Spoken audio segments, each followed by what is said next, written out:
Hello, ladies and gentlemen, and welcome to Season 5 of Uncaged. My name is Mike Larkin, and joining me, as always, is my co-host, the one, the only Mr. Daniel Crimmins. Daniel, how are you doing, Daniel? Welcome back, folks. It has been a minute since we have graced your presence on this show. Breathe it in, man. Breathe it in, man, and breathe it in. Hey, guys! Hey, guys! Breathing it in with us is our fellow host on the Weekly Review. You guys can check the three of us out doing our thing on the Weekly Review. Our boy, the dead man of RWT himself, Mr. Paul Morales. Paul, how you doing? I'm doing well, my sirs. How are all of both of you over there in that, land of cold?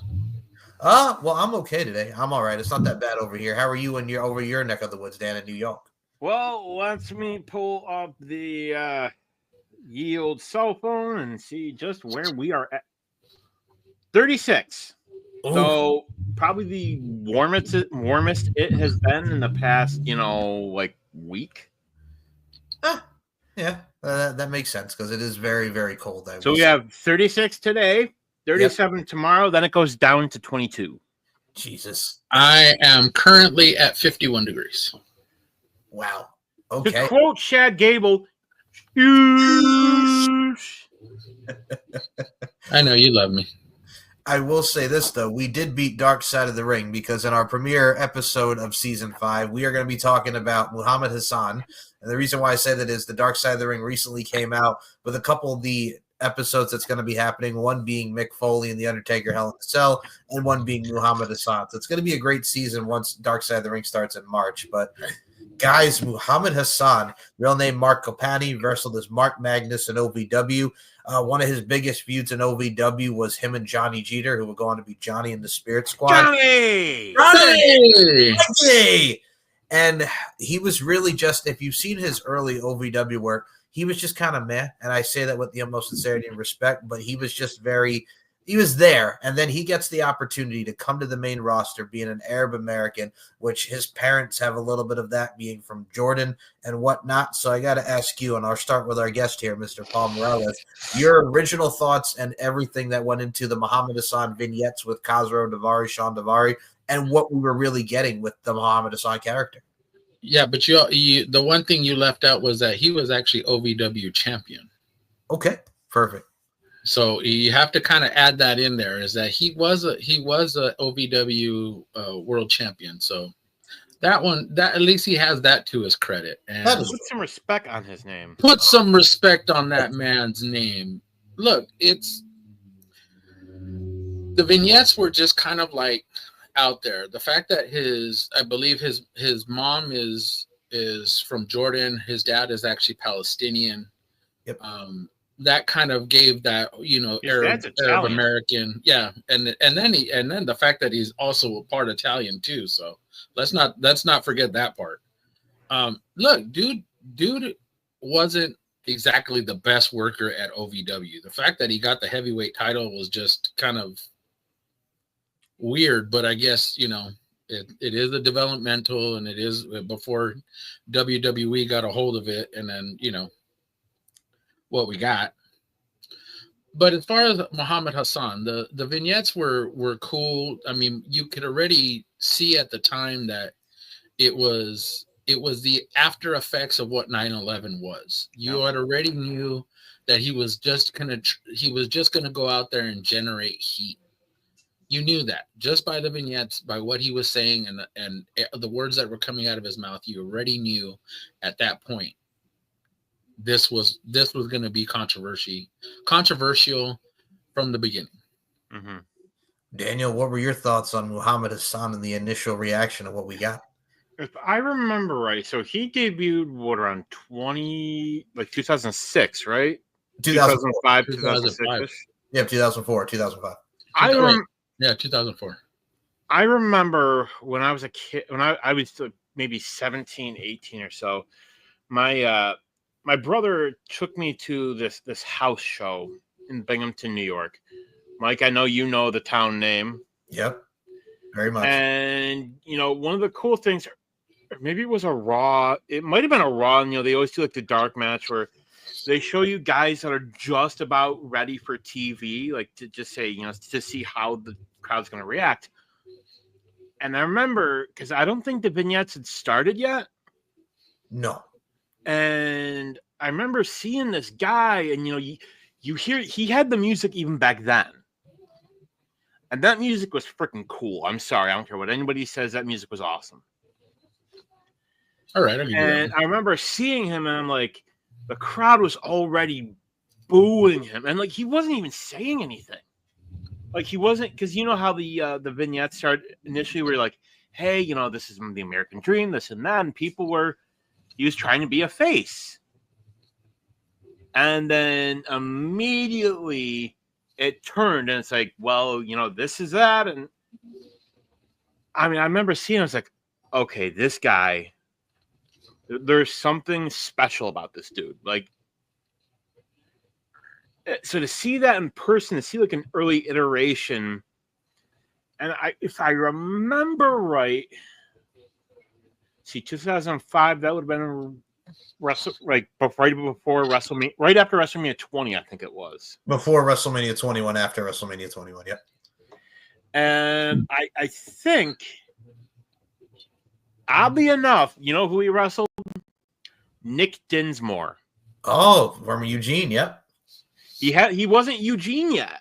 He was Nick Dinsmore. Yeah. He was Nick Dinsmore, who, just fun fact, used to wrestle in WCW as Nick Dinsmore. He was a jobber there. Yes. So, I remember just seeing him, and he just beat crap out of him. Was still doing the whole gimmick, and and the gimmicks that work are the ones that we've never seen before. Look at Rhea Ripley. We've never seen anybody like that. So to see that, I remember thinking, this guy has something. If you think of Hulk Hogan, who at the time, not Hogan now, back then, ultimate white meat baby face. But now you got a guy who's the exact polar opposite. Right.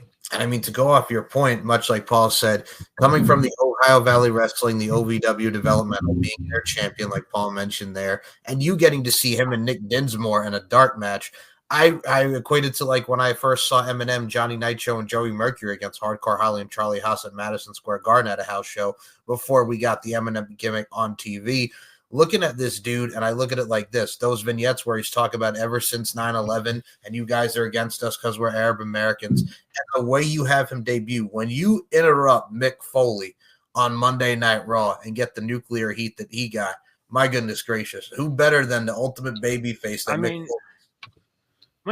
To be honest, though, when you look at what he was saying, and say what you want,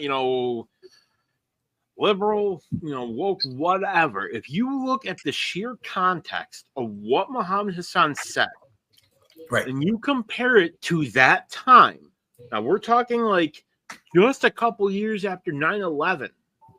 Yep. Was he really all that wrong? All right. Well, I'll go on your point because this was 2 years after they did the Un-American storyline with Lance Storm, Christian, and Tess. So, I mean, they were very politically heavy. They did the whole Scott Steiner, Chris Nowinski debate where they were talking about America and the Dixie Chicks from the Iraq War and La Resistance, of course. But no, it's stuff like this that really pervies to what we have in today's society. Yeah, but you look at how Vince McMahon is. You go all the way back. You can go all the way back to 1990 when the Iraqi war started, and he ended up turning Sergeant Slaughter heel, and ended up with that Hulk Hogan, him and Hulk Hogan feud for WrestleMania. You ended up having that, and it's you see throughout the years. I mean, we've had several controversial characters. Forget the fact that you can go all the way back to the 70s and 80s and look at all the controversial characters that have been around. I mean, even Mr. Fuji, even though he's half Japanese, half Hawaiian, he was strictly a Japanese guy. He wrestled as a Japanese character, but the stuff that used to go on back then, where you could see all the racial tones to everything. Yokozuna. Yep. Yeah, who was Samoan and ended up being Japanese. Yeah. His real name is Rodney Agatupu Anawai. Yep. Yep. Make that make sense. Make that make sense, exactly. But no, this is what they were doing, and I think of the two, Khazro Davari, Sean Davari, who is now a producer in WWE and an agent, like he did his thing as the role with Muhammad Hassan. Great package. Perfect. Absolutely. He was great. And what I also have to say too as well is, and I always love this segment because his first feud in WWE, his pay-per-view debut match was against Jerry the King Lawler at New Year's Revolution 2005. So I'm going to start with you, Paul. What were your thoughts on the debate between Jerry and JR? You can either, you can with America, you can love it or you can leave it, with Muhammad Hassan and Davari. And then we get to the match in Puerto Rico with Muhammad Hassan and Jerry Lawler. What were your initial thoughts on that being his first feud and that matchup? I think it kind of made him. I get it. You just want to get his feet wet. I get it. But you want to put him in there with a veteran. Jerry is, I guess you could say he's a classic worker, not necessarily a great worker, but he's a safe worker. Yes. And the fact is that he sells. Jerry Lawler sells. So if he was trying to get this guy over and Vince needed him to get over, that's exactly what Jerry was. We can go back to the debate and say that there was so much wrong with it, but back to what DC said, you know what? There was nothing wrong with what he said. He wasn't wrong with the things that he said. He was literally stating fact with a lot of the how our perception or how the Americans' perception were of Arab Americans at that time, and that was specifically after 9/11. After everything that happened, man, I felt like everything he said was spot on. There was nothing that he said that was wrong. Nothing. No, and to further on that, like, I remember this is a time when you would go through TSA checkpoints. Let's say you had 5 people. You had let's say 2 Middle Eastern, 3 white guys. With clean shaven, odds are Middle Eastern guy. Now, people were so afraid of, the boogeyman. When you think about it, in the 70s and 80s, who was the boogeyman? Russians. Mm-hmm. It was, the Russian, the people were so afraid of the communists. And we always need a boogeyman. It's sad, but it's a fact of life. People, and not just here, but people all over the world always need somebody to be afraid of. I concur with you on that. To me, Vince, and I will say to an extent, and I hate that I actually got to kind of agree with him to an extent. Mm-hmm. He looked at somebody like Muhammad Hassan, Markapani, and knew that the guy could speak Arabic. And I give him credit for even trying it. And then you had Khazro Davari, who, is like, which real name, Sean. You know where they got the Khazro name from?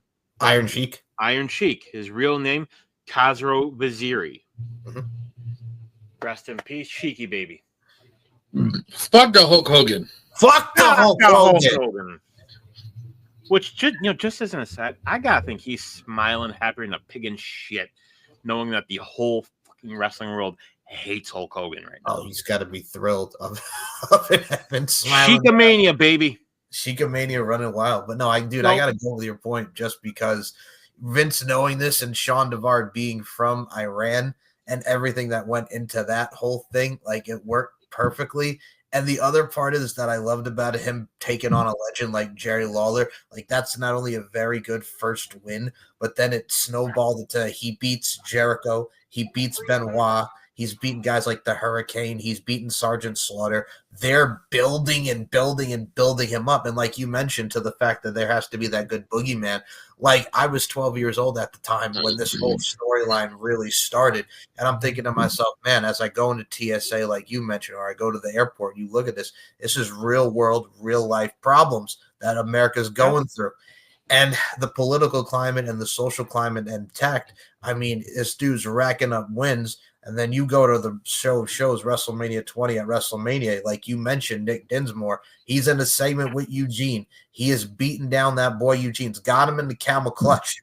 You know what I'm saying? And then whose music hits? Fuck the Hulk Hogan. And he lays waste to Daivari and Muhammad Hassan. Now, I remember the reports at the time being that they originally wanted, because Hogan was going to the Hall of Fame here, they originally wanted a one-on-one match between the two at WrestleMania, but I think this whole thing sufficed, and we'll get to the Backlash match, but I'll start with you on this one, Dan. Your thoughts on Muhammad Hassan? They build him up with all these big wins, and then we get to WrestleMania 21. You know, right around that time, this would have been 2005. Yep. Hogan's hips were bad even then. And I think they realized that Hogan, he could not do a decent match of length. Right. So, I mean, it is what it was. It was what it was. You know, good, bad, right, wrong, indifferent really is not the point. Thank God that's all it was, you know. Like, I knew as soon as you hear, like, it was the cheap pop moment. Who else was it going to be? You know, like, let's fast forward 10 years to Mania 31. Right. If it had been anybody, it would have been Rusev. It would have been Rusev and Hogan. Yes, very true. Okay. But having said that, the only thing that came out of that segment was it made Hassan look bad. And I remember seeing that as soon as I saw it, I was thinking, like, well, his career's toast. And it was. It was. You got to figure, this was 2005. He was done. Like, what, less than 6 months later?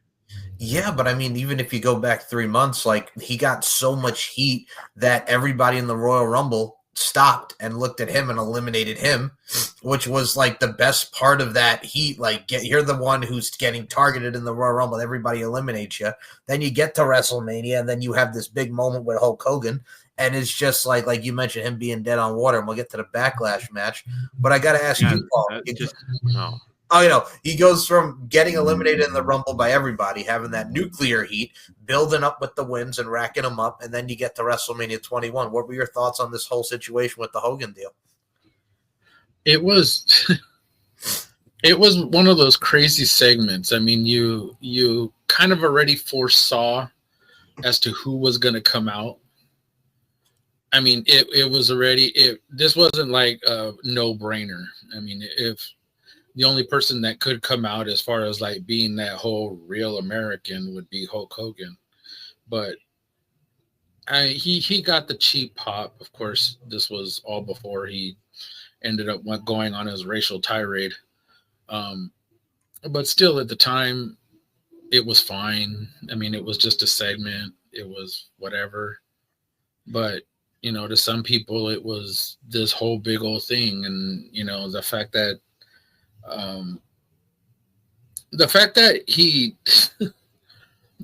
the next night on Raw, they end up attacking Shawn Michaels. Yep. And that leads to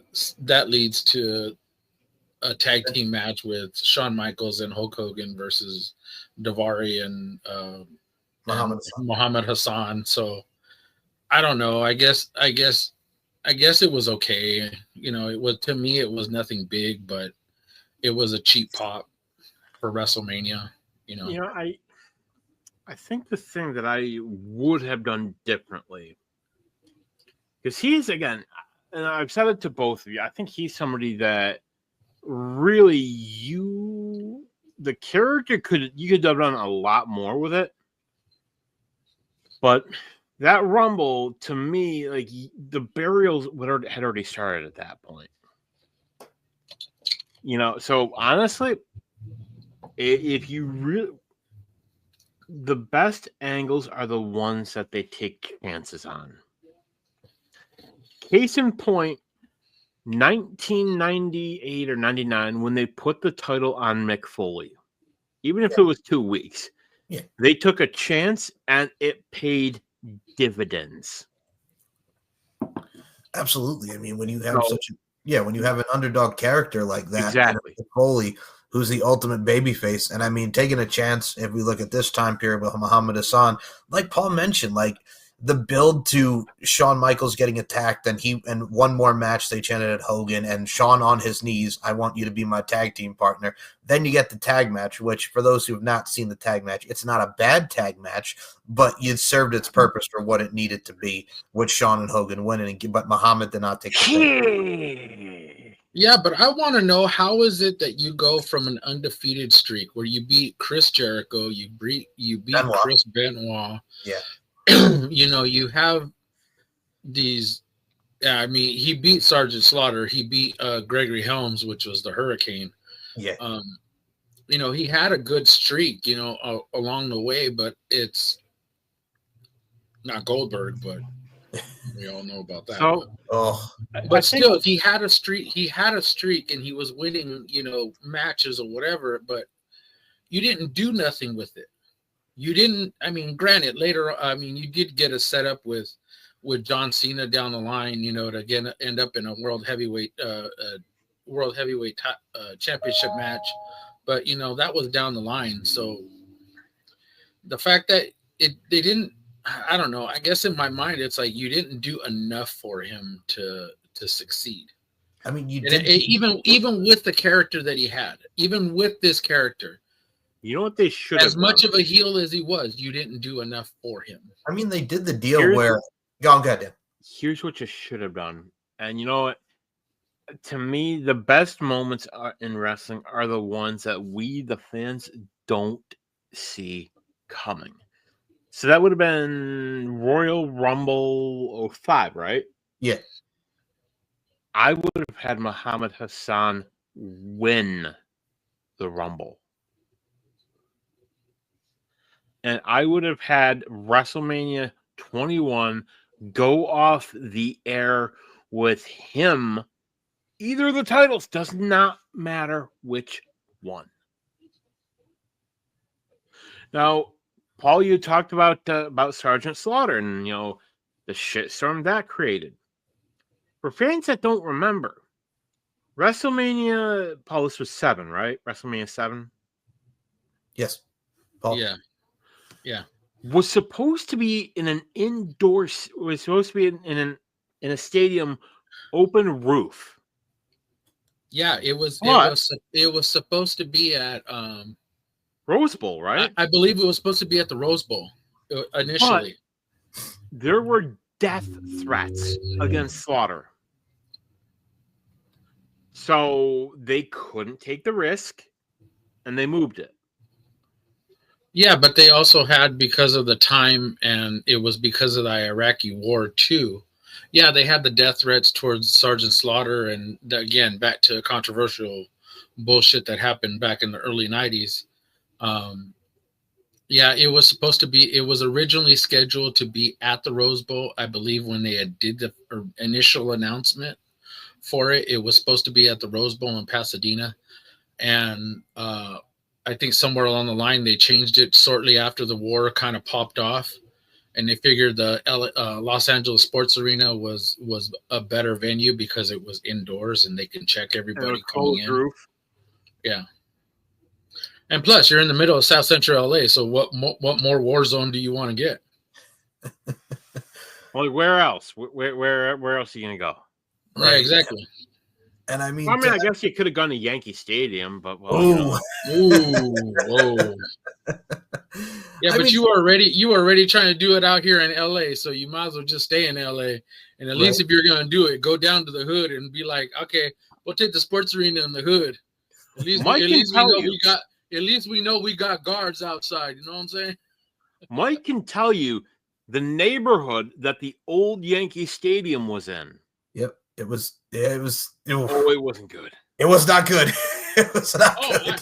I know. Oh, I know. My brother went to go visit it before they tore it down. So believe me, I know. And he was telling me some stories, and I was just like, "Yeah, you need to get out of there." On TV, you see like the shots outside the stadium. You go literally like Mike. What about we say about a block? About a block, yeah. Literally a block that away. Yep. And like it's just you're just like, wait, where am I? Where am I? Exactly. No, but that's literally, if you look at where the LA Sports Arena was at, I mean, literally, you're in the heart of like South Central LA. Literally, you go on the other side of the 110, you're in South Central LA. And that the way it looks now doesn't look the way it used to then. There it was hood. You got literally, if you say this is the freeway, on this side is the sports arena. On that side is the hood. That's all you needed to know. Oh and you didn't cross that other side. No. And you didn't cross that other side. Well, I did because I knew people there. But aside, if you didn't know people there, then I suggest you just stay on that side of the 110. Get to stepping.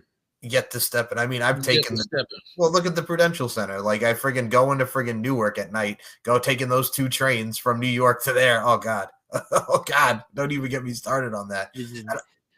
But I think honestly,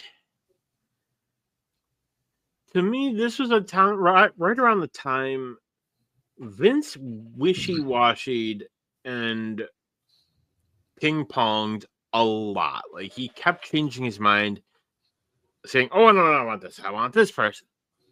To me, Hassan, he had a good look. He wasn't bad in the ring. No, he was very solid. Worse. He was, and character-wise, he was different. Like he was somebody like we've seen the villainous foreign heel thing before, but not like this. And it wasn't like the stereotypical, oh, America's bad because of this, that, and the other.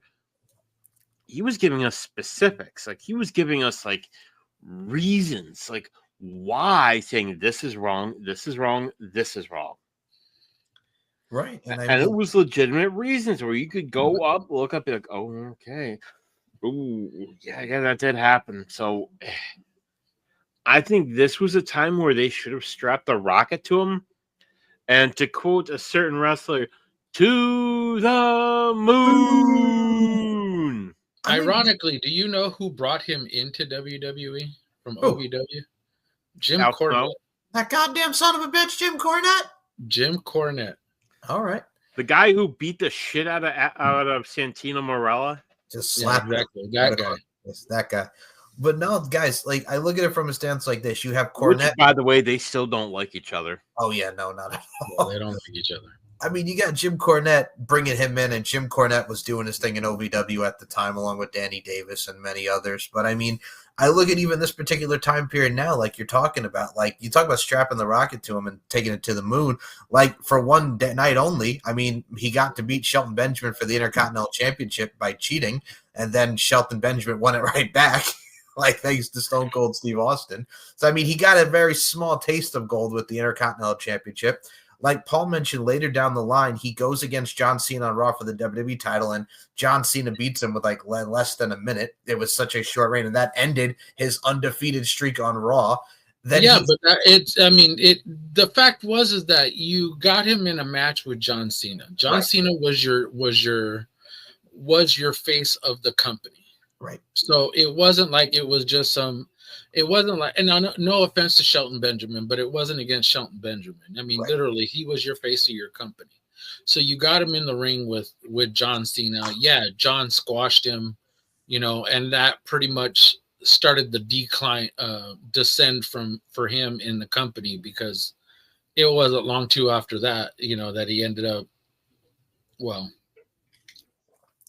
saying, "I bid you adieu." I mean, he gets drafted to SmackDown. He beats the Big Show on his first night. Then we get this 5-way to determine the new SmackDown World's Heavyweight Champion. Him and The Undertaker clash in it. JBL wins, and then that's the night that Batista is drafted to SmackDown and whatnot. So, I mean... Which, Mike, just as a fun fact in case people don't know, yeah, the bag that Teddy Long had that had the supposed new WWE champion inside it, yeah, I know what was inside that bag. what was in the bag? It was the former WWE Undisputed Championship. Oh, wow. Okay. But it was a replica. They didn't need a belt because they knew they weren't going to use it. So they went to the merch table, grabbed the belt, and be like, hey, here, use this. Nice. Now, what I would have done if this were me, I would have had Muhammad Hassan immediately win the U.S. title. Yeah. Think how many foreign heels that we've had over the years. And Mike, you're too young to know about this. This is a me and Paul thing because we're grown folk here. Yeah, grown folks talking, man. You need to go sleep. How many good foreign-born heels have we had that have been U.S. champion? Oh, jeez. Koloff. Yeah. You got one, arguably the greatest, but you have a lot of foreign-born people that are great U.S. champions. Rusev. Exactly. So think about it. Him Even as the in US WCW, champion. even in WCW, you had. Let me see. Oh, good Lord. Let's just say there have been a lot of them. We'll just kind of go that route. And I'm telling you, it could have worked. Like they should have made him the U.S. champion. Think he could have used and just dialed it up. Said, you guys have a United States champion that you deserve, and it would have worked. I think had you changed the character, not so much everything that he was politically saying, had you kind of transitioned the character to being a heel, not necessarily a political ploy heel, to where you need him having that stance on America versus Arab Americans, Arabics. You just need him to be a heel. Problem is that Vince didn't do that. Vince just continued on with him still being a hateful Arab against Americans. That's exactly what he continued him on. I'm trying to think as well because Daniel brings up a great point about the United States Championship at the time. So when he was around, Orlando Jordan was the champ, and then he would lose to Benoit in like 20 plus seconds. Again, of all people, Orlando Jordan. Orlando lost it to who? Why couldn't he have been the United States champion? Orlando Jordan, he could have just as easily defeated Orlando Jordan and squashed him, or literally like hit him in the ring.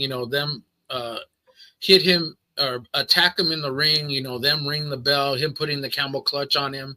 Boom, instant heat for a heel. It makes sense. I mean, Orlando was with the Cabinet at the time with JBL, even if you wanted to beat the guy who beat Orlando Jordan, that being Benoit. Like, you have that history from Raw. So, I mean, they could have done something with him as the United States champion. That's a very good, valid point. But they did do something. And before we even get into what happened, I got to mention one name, Tommaso Ciampa being the lawyer for Muhammad Hassan, which years later you found out that was him who takes the tombstone from the Undertaker. What were your thoughts? I love that even still to this day he laughs about it. Yeah, because he got a nice little role there. He got paid. He got paid. He got paid really, really well. Very, very well. Yes. But they do the thing with Muhammad Hassan and the Undertaker, and they're brawling, and they get this match made for the Great American Bash of 2005, where the winner would become the number one contender for the World Heavyweight Championship. They do everything that they can to really modify this up. There's a match between the Undertaker and Daivari, the tombstone on Daivari.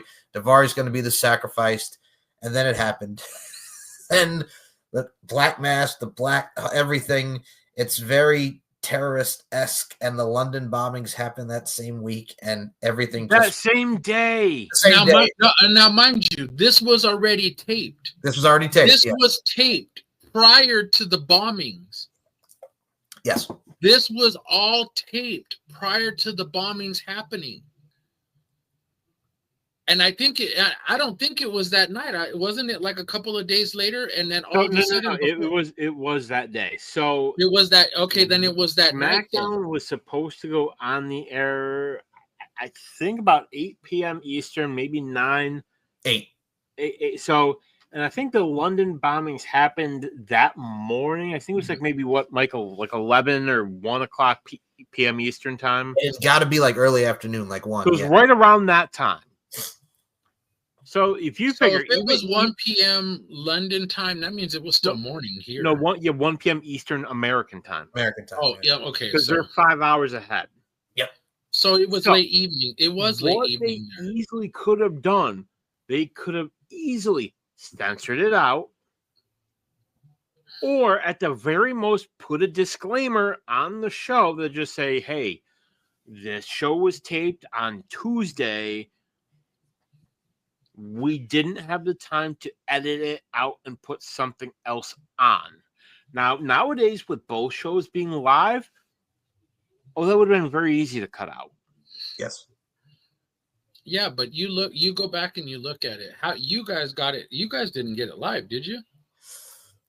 Well, it was taped on Tuesday. It appeared on Tuesday and it ended Thursday. It appeared on UPN here like 2 days later. So, and there were disclaimers on for UPN for us. Yeah, I don't think there was for us. I remember it was taped Tuesday and it aired for us here on Thursday. So I don't remember any disclaimers at the time. Because UPN was the one airing it, and I think here at least, if I'm not mistaken, there were a few disclaimers saying that that this happened the day of the bombing, yada yada yada. But again, this was a Vince call. Vince just left it as it was, no edits, no nothing. Just said, "Here, throw it out there." Part of the problem there is at that time, Vince was like, it doesn't matter. We'll do whatever we want. It would blow over. No, it didn't blow over. You had time where you could have done something. Cut the segment. I think it was like a 3-4 segment. Here's the thing with SmackDown at that time. They always taped dark matches either before or after the show. They could have done something. Right. It's one of those. And they did it for this very reason. Yep. It's just one of those things, too, where you have such a hot angle, to add on to Dan's point.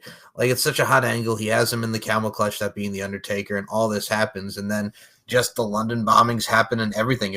And he's even going to mention it, like we mentioned, the Dark Side of the Ring coming in March. Like Mark Capani said, even in many interviews, it was too controversial, and they had to pull the plug on it. And that's the worst part. It's the worst part about it. He was the victim here. He was literally the victim in all this, and he was the victim in all of what Vince McMahon could have changed. He could have altered it. He could, like we said, he could have edited it out. He could have edited the part where they came out and carried him away. The only people that would have known were the people in the audience. Yeah. But he could have just ended the match or cut it right as soon as he gave him the tombstone, 1, 2, 3, and then, cut to chopped it from there and then just said, hey, look, blah, blah, blah. Had a vignette or whatever, or just something, because you had a couple of days to edit it. Only thing is that Vince didn't edit. And they always tape backstage segments. They always tape shit after the show that never sees the light of day. But here's the thing, and I remember the reaction was immediate. It was immediately. And Muhammad Hassan, Mark Capani, he got blamed for it, and it wasn't his fault. It's not his fault. He was doing what Vince booked him to do. Now, you had New York Times, you had Variety magazine, you had news shows who were bringing it up, saying how distasteful WWE was, why Vince McMahon had knowing that it was taped or taped prior, and then it happened to be taped the day of the bombings, that he had time to edit that part out, and he could have used a disclaimer or something. all he did was just put up a disclaimer. At least we got it. I'm not saying that everybody got it, but I know that our station here locally put up a disclaimer. So if there was anybody anywhere else that didn't put it up, then that's. I mean, I remember the Today Show, like you mentioned, Paul, like the magazines, like the Today Show even blamed Vince and how distasteful it was. Like it made national news. It made a lot of news just because, oh my God, what the WWE was producing. And I mean, you would go to the Great American Bash 05. This man was supposed to beat The Undertaker, and he's supposed to face Batista and the nation's capital at SummerSlam. And I think he was supposed to win. And win the World Heavyweight Championship. He was supposed to win. Yep. Now, this is how they could have turned this around immediately. I would have had Vince in the ring apologizing, saying, we're an entertainment company, this, that, and the other. I would have had him come out, not to the music, but just as him, just as Mark Magnus, Mark Capani, whatever, yeah. And just have him say, I did what you told me to do. You told me to be this guy. And just say, that's not who I am. And just say, my real name is Mark. My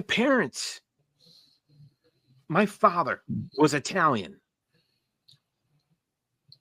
Tell the people, pull the curtain back, and I am telling you, he could have ended up as one of your biggest faces. Probably. Because people would have looked at this. People would have looked at this and would have said, hey, here's a guy who he's chasing his dream to get to the WWE. Vince does what he tells him to do, and Vince doesn't take responsibility, which Vince never did. No. The only thing that they did, and I will say this, they offered him after the whole thing. He's like, hey, you want to go back down to OVW before we have something for you to bring you back? And he was like, no, I'm not going back to OVW. And he left. Like that, he was like, no, I'm not going back to developmental to sit here so you guys can repackage me. Or do whatever. And they literally let him sit out his contract. Yeah, and they let him sit out. Yeah, and he retired. He retired from any competition. So and I think he's done like a couple matches here and there over the years. He wrestled a wrestler by the name of Papa Don on a Northeast Indie. Then he did one other Indie, and then he went back to be in his role as a principal now. And now he's a superintendent. Which is crazy. Like the fact that man went from that to being a principal is just nuts.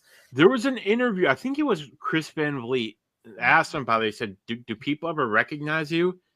And he says, less so much now because, he mentioned that he's, gone gray. Oh yeah. You could tell the big difference now between the way he was then, the way he is now. And he says, but occasionally when he has to raise his voice, he says, people know. I believe the company was called Dynasty. That was the name of the the wrestling promotion that he. Yeah, and I think wasn't Dynasty the same one that Velveteen Dream went to. Yes, well, as I'm looking at here, he beat up Bin Hameen, who was he's the guy that does a lot of the work with Vince Russo over there and that channel and whatnot. Yeah, that guy. If I have to hear that guy's name again, it'll be too damn soon. Yeah, well, that's Vince Russo. Bro, here's what we're going to do. Bro, it's Vince Russo. He does podcasting stuff with Russo, and he's also a wrestler. And like Daniel said, yes, I believe with the cookie. That's boom, Big AJ. But no, that's chicken bake. Don't know what that is. But the thing too is chicken bake.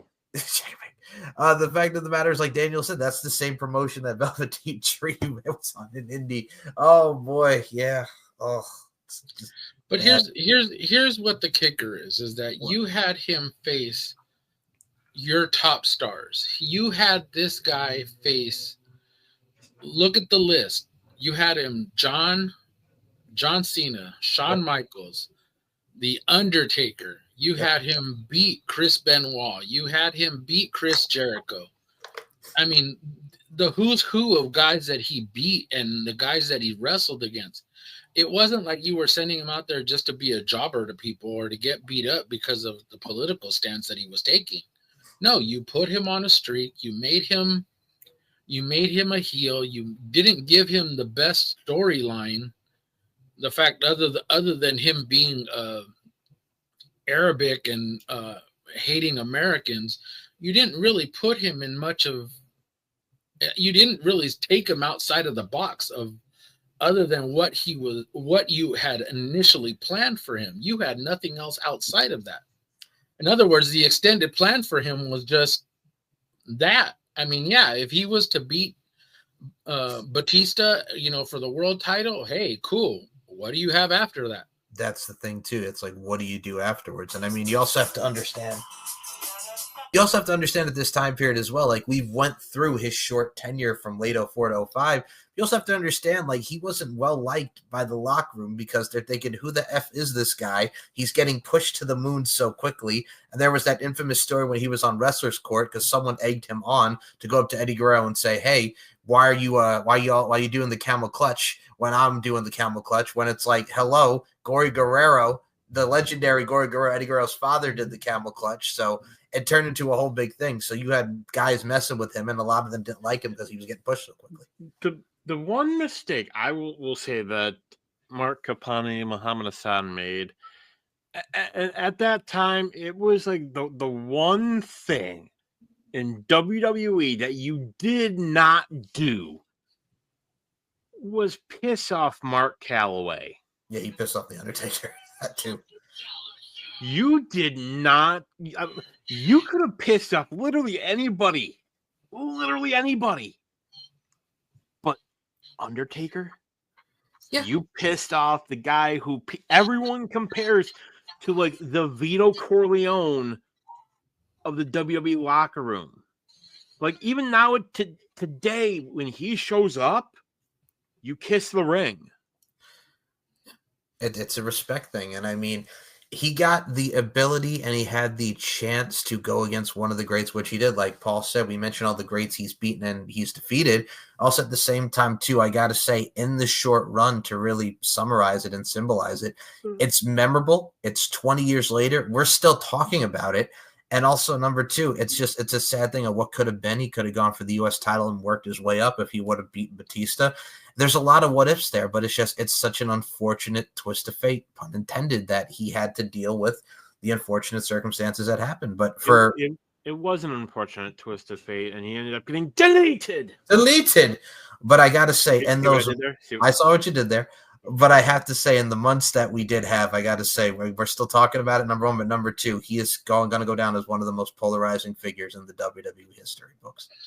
I think one of the worst parts is that you had such a profoundly controversial character. Yeah. But what you could have done with it, as far as he hated America for a lot of the things that a lot of people already say that they hate America for. A lot of the things, a lot of the political stuff that was going on, a lot of the judgmental, the way we're very judgmental of, certain people of a different color or different race, those same undertones still exist today. So it's not like much has changed in what, 20 years since he left. Yep. Since 20 years. What the strange part is that you look at it and things could have been so different for him. Things could have changed drastically in the matter of just tweaking the character. Forget the fact that you want him to be this hateful person that hates America. You could have just as easily said, "Hey, I hate the stance that Vince is taking." You could have just easily used the things that are going on, like the backstage politics. You could have used that as a political, and use those things as a driving force as to changing the character. It got me thinking what you were saying, Mike. You were talking, about using Vince. That's when Hassan should have come out and just said, "Hey, look," he said, "I need to set the record straight. My name is not Muhammad Hassan. My name is Mark Magnus or Mark Kapani, whatever you want to call him," and just say, since I was a little kid, my dream was to be a pro wrestler. That was my dream. And he said, I had an out of touch old man telling me this is who I needed to be based on my skin color. You want to hate, fine, but direct your hate at the right person. I think you could have got a really decent babyface run, especially with the SmackDown roster being stacked. Like, you could have had so many great matches with the likes of, I don't know, give me a babyface at the time. You can even have a heel match against Randy Orton. You can have him face all these great heels. JBL was the perfect. Yeah. Yeah, that's the thing. I mean, even Orlando Jordan, we already mentioned Orlando and saying that he could have changed, things. Had you flipped the script, had you turned him face, had you had Daivari, turn on him, and all of a sudden it's like somebody come to his rescue, somebody come out and, rescue him, when after being attacked by, somebody else who's a heel, you could have just easily flipped the script, and all of a sudden he could have seen, the light and said, okay, well, maybe not every American is like that, or maybe not all, change the narrative. You know what you do? Simple as that. You could have just changed the narrative. It was right around this time, if you remember, that they repackaged Daivari. Who did they put him with? The Great Khali. That was 06. In 05, we had him and Kurt Angle. That's the thing for a little bit. So hear me out. Hear me out, because I got a storyline for you here. Okay. You have the Iron Sheik, who at that time, people started to love the Iron Sheik. Yeah, he got in the Hall of Fame in 05, yeah. So you have the Sheik come out, and then you have Daivari and Khali come out, and you have it look like they are going to destroy Khali. And then you have Daivari, you have the old Hassan music hit, which to me, that music is still fucking awesome. And then you have him come down, beat down Khali, beat down Daivari. And somebody like that, you need to put him in with a manager. You have Sheik manage Hassan. I like that. You could have Sheik tell Hassan, just say, there's a different way. There's another way of doing this. And you could have just as easily, like I said, just change the narrative, change the perception of the character. You could have done it over the years with so many different characters.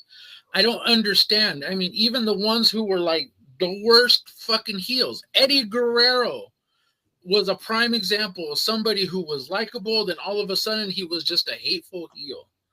Look at Ric Flair. Ric Flair can just, again, we can go on to a list of how many people that were just so hated, then all of a sudden it was like, they're so awesome to us. All of a sudden it's like they went from this like hated heel to all of a sudden it's like, yeah, people are cheering for them. Raven. Yeah. Roman Reigns.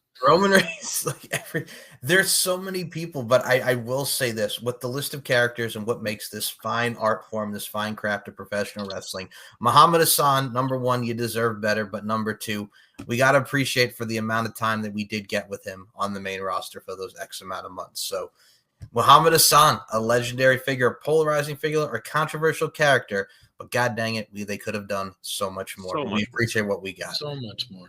So much more. And speaking of so much more, as we gave you a nice little tour of Muhammad Hassan's career and the overall character and symbolization, our next episode will be talking about what really symbolizes what makes a great theme song. And much like we had our guest, Mr. Paul Morales, which thank you as always, Paul, we have our boy Robert Davis coming on to talk about what makes a great theme song for episode 2.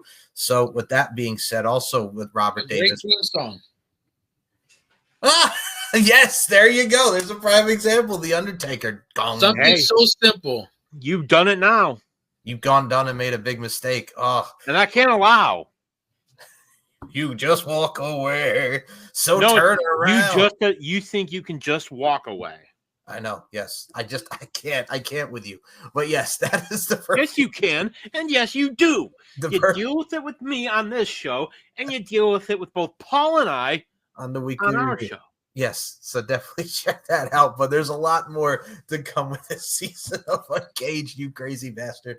So, Paul Morales, where can we follow you on the social medias? The floor is yours, my friend. Okay, the name is right there, the Dead Man of RWT. You can find me on Twitter. You can find me on Blue Sky. You can find me on YouTube.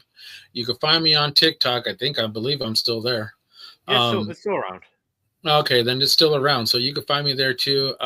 Just if you go to my link tree inside my profile for my Twitter, you can find all my links there. And of course, Mr. Daniel Crimmins, where can we find you? You can find me on the YouTubes with the Pile Driver Pundit. I know I keep saying it, but working literally nearly every day of the week is hell. I have one day off a week, and it's literally Sunday. So literally compounding everything you got to do in 2 days off into one. Hey, sometimes you make those sacrifices to make a one day, and you're just like, I got to do this for one day. Hell yeah. So you know what? Might be doing a little bit of something tomorrow, depending on SmackDown and how that interests me. Which, you never know. But at some point in time, we're all going to end up doing a live on YouTube or on Facebook or on somewhere, and we are going to see all of our ugly mugs, somewhere. Unfiltered, uncensored. Yeah, and yeah, thank you. Because that guy way over there likes to censor us. Of course. So, and you know what? Hey, you want to tell us, don't curse. If you want to see Mike get utterly harassed by me and Paul, check us out. You should check us out. You should on the week. We make his life a living hell, and we enjoy it. Oh, I wouldn't have it any other way. So with that, yeah. Hey, Mr. Larkin, where can we find you? Yeah. So you can check me out on the YouTube from Mike Larkin 92. Subscribe to the channel, like we mentioned, weekly review, Uncaged. Under Pop Culture. I saw Pop Culture History Podcast, Uncaged, weekly review, deep into the art of wrestling, on the mic with Mike, and the LFC Lingerie Fighting Championships podcast. If you want to catch me on the Twitter fronts, it's SM Show 1 MCL92. The Instagram is Larkin_92 and MLarkinMB. StephenMikeShow.com, LFCfights.com. We hope you enjoyed our deep dive into Muhammad Hassan's career and everything that we have coming this season on Uncaged. Daniel, we have hit season 5, and we keep on and on to the break of dawn, my dear friend. So great stuff coming. Hell yeah. So stay tuned. So for Paul Morales, for Daniel Crimmins, my name is Mike Larkin. And since he mentioned his theme song, Lay Leon, Muhammad Hassan, and that badass theme song, we'll see you in the next edition of Uncaged. And we'll pay you. We'll pay you. That right there.